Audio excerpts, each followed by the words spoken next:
Manchester, England. At least one explosion, which may have been a suicide bombing, thundered through a Manchester concert arena on Monday night just as a performance by the pop star Ariana Grande ended in what the police described as a terrorist incident.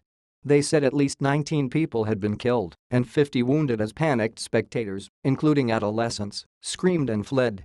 There was no immediate word from the police on the precise cause of the blast, but it evoked the terrorist attacks in Paris in November 2015, which included a deadly assault inside a concert arena where the Eagles of death metal had been playing. This is currently being treated as a terrorist incident until the police know otherwise, the Manchester police said in a Twitter post.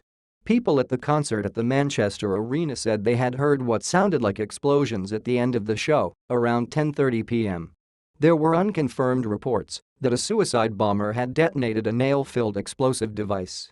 At least one explosion happened in the foyer of the arena, not the main event hall, according to the British Transport Police, the force that protects Victoria Station, the train terminus next to the arena. The terminal was evacuated.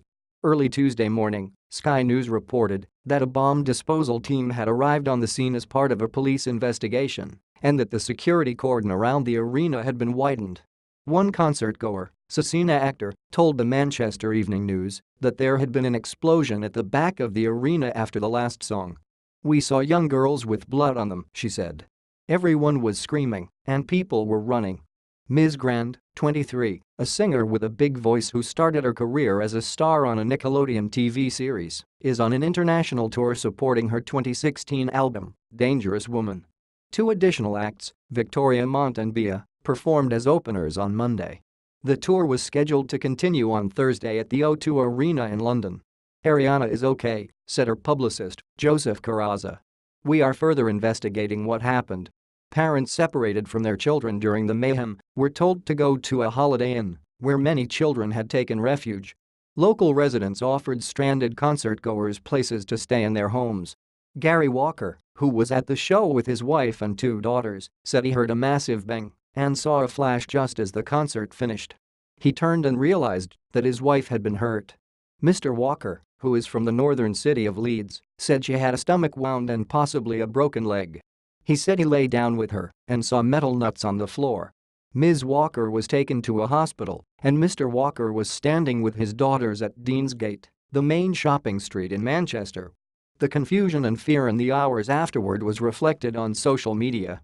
One Twitter post asked, "Did anybody see my girlfriend? I lost her in the chaos." The BBC interviewed one witness who was waiting outside the arena to pick up his wife and daughter. He recounted that the whole building shook, that there was carnage everywhere, and that the explosion appeared to come from near the stadium's ticket area. Videos posted on Twitter showed concertgoers running and screaming. Hannah Dane, who attended the performance, told The Guardian that she had heard quite a loud explosion. She added, "It shook, then everyone screamed and tried to get out." The Greater Manchester Police said in a statement, "There are a number of confirmed fatalities and others injured." The Manchester Arena, opened in 1995, can hold up to 21,000 spectators. It was not clear how many people were in the crowd for the concert. Karen Ford, a witness, told the BBC that she had been leaving the concert when the blast happened.